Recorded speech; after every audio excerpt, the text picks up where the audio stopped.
Well, there's challenges all the way in anything that you want to do. There's always going to be setbacks, but along the way, there's always opportunities to learn and improve. You're always trying to win people over. You have to do that by performing on the pitch, whether you're a player or a coach. There's only one way to do it. Complaining about your background or where you're from, that's never going to help. And I never did that. So it was difficult, but it's difficult for everybody because it's so competitive, especially now the way the game's going, foreign players coming from everywhere. So it's always going to be difficult, but it's also a challenge. The VAR Show. The one place for your weekly football update.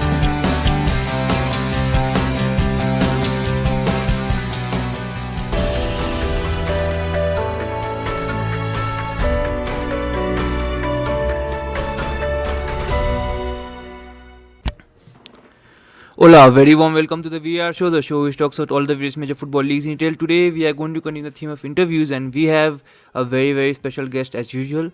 We have the former Fulham player and also the current captain of the Pakistan national team and the player manager of Southern FC in Hong Kong. We have Mr. Zeshan Rehman with us today. So I'll give our listeners a few brief history about Mr. Rehman. So he was the first British Asian to start a Premier League match and is the first to have played in all 4 divisions of the professional football in England. He also plays for the Pakistan national football team, as I just said, and was the first Pakistani international footballer to play professional football in England, Thailand, Hong Kong and Malaysia, as well as the first Pakistani international to play in the AFC Cup. He started his career at Fulham and made a total of 30 appearances, having loan spells at Brighton and Hove Albion and Norwich City. A transfer to Queen's Park Rangers followed and he went on to make 50 appearances for the club. During his 3 years there, he went on loan to Brighton and Hove Albion, Blackpool and Bradford City, moving permanently to the latter on a free transfer in June 2009. Having previously represented in England at under 18 and under 19 and under 20 levels in 2005, he made his debut for Pakistan. And so without wasting much time, I would like to first thank Mr. Zeshan Rehman for coming on the show. Thank you so much and welcome to the show. And I would like to begin by asking you, how are you and what are you doing during this pandemic period? Okay, firstly, great to be on the show. Fine, thank you. I'm in Hong Kong right now, just preparing for the new season. Well, to finish off the previous season. There's still 6 or 7 games left. So now we're just preparing for pre-season at the end of this month, and then try to finish off this half of the season and start the new season more or less right away. So just here, the pandemic has settled down a little bit. Not too bad compared to Europe, where I have a lot of friends and family. So it's, it could be worse. So it's okay. It's not too bad. So, let's talk about a topic which is much more lighter, in comparison to what's happening in the world around about that's football. So, you are the first British Asian to play in the Premier League and probably the first Southeast Asian to ever play in the Premier League. How difficult was it for you to get to that level? Well, there's challenges all the way in anything that you want to do. There's always going to be setbacks, but along the way, there's always opportunities to learn and improve. You're always trying to win people over. You have to do that by performing on the pitch, whether you're a player or a coach. There's only one way to do it. Complaining about your background or where you're from, that's never going to help. And I never did that. So it was difficult, but it's difficult for everybody because it's so competitive, especially, now the way the game's going. Foreign players coming from everywhere, so it's always going to be difficult, but it's also a challenge. So you have played in so many leagues in so many different countries, like Hong Kong, Thailand, Malaysia, England, to name a few. How different are the footballing cultures in this country that you have played in? Well, obviously, firstly in England, everybody knows it's probably got the best league in the world, 1 or 2 there. But in Asia, I really enjoyed it, especially Malaysia and Thailand, in terms of the fans, the passion for football there. Also in Hong Kong, where I spent a number of years. But also in the South Asian Cup, one of those tournaments was in Nepal. and one was in Pakistan. So it's different in each region, but the level is also different. South Asia is probably a little bit behind Southeast Asia, and Southeast Asia's still way behind East Asia, the likes of Japan and Korea. But still, in all the leagues, you get some very good local, technically gifted players. So, you have, apart from football, you have also been involved in many anti-racism campaigns, which is, it's very sad that this is still a problem in this day and age. So, how prevalent was it in the English game when you were growing up and when you were playing in the English league? Well, during the childhood, it was probably more prevalent for me because I never played in Asian-only leagues. I always played in mixed leagues, and I think that's really important that you do that. Unfortunately, it's probably always going to be there. There's nothing you can do about it. It's just how you react, and your reaction to it is the most important thing, and try to educate people, because basically any form of racism or prejudice just stems from a lack of education and ignorance. So, you had represented England in youth level. Why did you choose to come back to play for Pakistan? Yeah, well, my parents, mum and dad were born there. My grandparents were born there. All the roots are there, if you like. And, my grandparents come to the UK in the 70s. So there's always been a connection. I used to go back there when I was younger.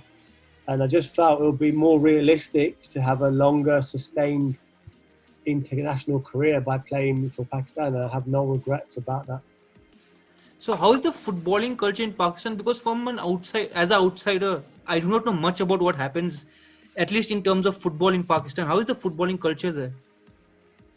It could be better, to be honest. There's a lot of conflict now within the federations. I think it's quite documented.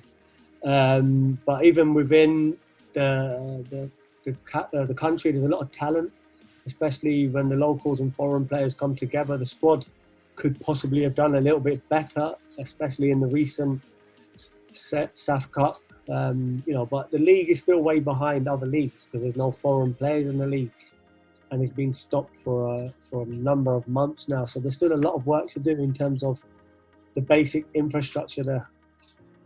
So you were recently announced as a player manager for Southern in Hong Kong. Did you always plan into getting into management?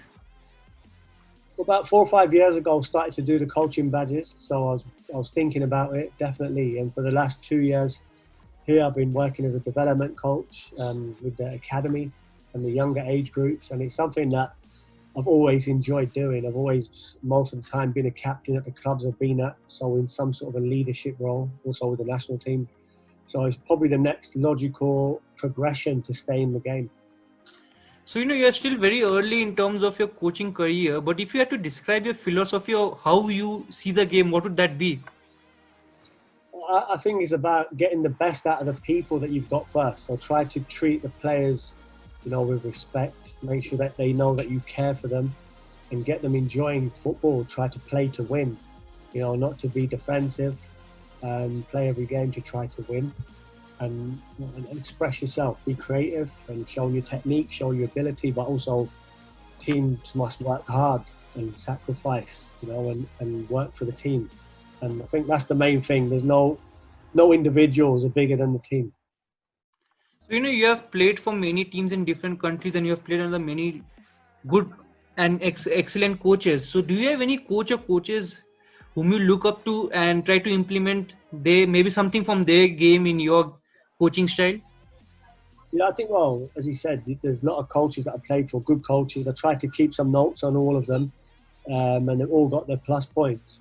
Chris Coleman at Fulham had a good presence in the dressing room. There's some coaches in Asia that I played for, had a really good manner with the players.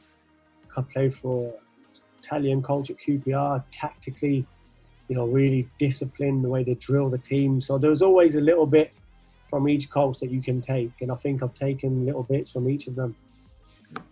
So right now, do you think when you started out playing in England, maybe for Fulham, is it easier for maybe people born in South Asia or of this descent to play now in the Premier League, because you have someone like Hamza Chowdhury playing for Leicester City? Do you think it's easier now? Well, it's not a case of whether it's easy, or a case of whether the players have adapted enough, embraced the culture enough, or be given the opportunity to play. Because I think there's still very, very few numbers that have come through to play at the highest level, or even the Championship and the leagues below. So it's obviously still an issue. It's still a talking point. The long-term solution is probably going to be going right down to the grassroots and trying to get more representation across all levels of the game, not just on the pitch, but I mean in the boardrooms and in the stadiums, around the pitch, all that kind of stuff. So it's still a big issue. So, you are very well traveled in terms of your playing career. So, do you have any piece of advice for players just starting out, and maybe they have the dream of playing in the Premier League?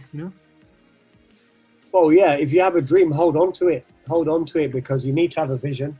You need to be working towards something every single day, and anything is possible. And if you keep working hard, make the right connections, sacrifice, and you're willing and determined, all these things, you just never know when an opportunity might come up. So, don't be put off by how big the dream seems. It's possible if you work hard enough. So this will be again a difficult question for you, because you would have had so many good moments. But if you had to choose one moment which you will cherish for the rest of your life, which will that be? Probably the Premiership debut, coming on against Liverpool at Anfield, 20 years old, because you work so hard, and as a family you make a lot of sacrifices to get to that point. So when that moment finally arrives, it's something you don't forget, especially because it's such a historic ground, great atmosphere. And obviously now they're doing really, really well. So that, obviously there's a few more, but that one really sticks out. So Zesh, on that note, I'll ask you one final question. This is quite a controversial question. Like people say, I do not know. So whom do you prefer, Lionel Messi or Cristiano Ronaldo? Yeah, it's not that controversial. They're both outstanding, world-class players. Personally, I like Ronaldo more, probably because I saw more of him in England and played against him also, and you can see personally, what an athlete and great personality he is on and off the pitch, and just a great example to any player of pure work rate and determination to become the best that you could possibly be. But of course, between them both, they're both outstanding players and both can do everything. But I'll just give it to Ronaldo ahead a little bit, just because I've seen him closer and played against him. So on that note, Zesh, thank you so much for talking to me, taking out time from your busy schedule and talking to me. And I wish you all the best for your coaching career, which is ahead of you. And I wish you all the best for your future endeavors. Thank you so much and stay safe. All right. No worries. Take care. Bye-bye. Thank you. Bye-bye.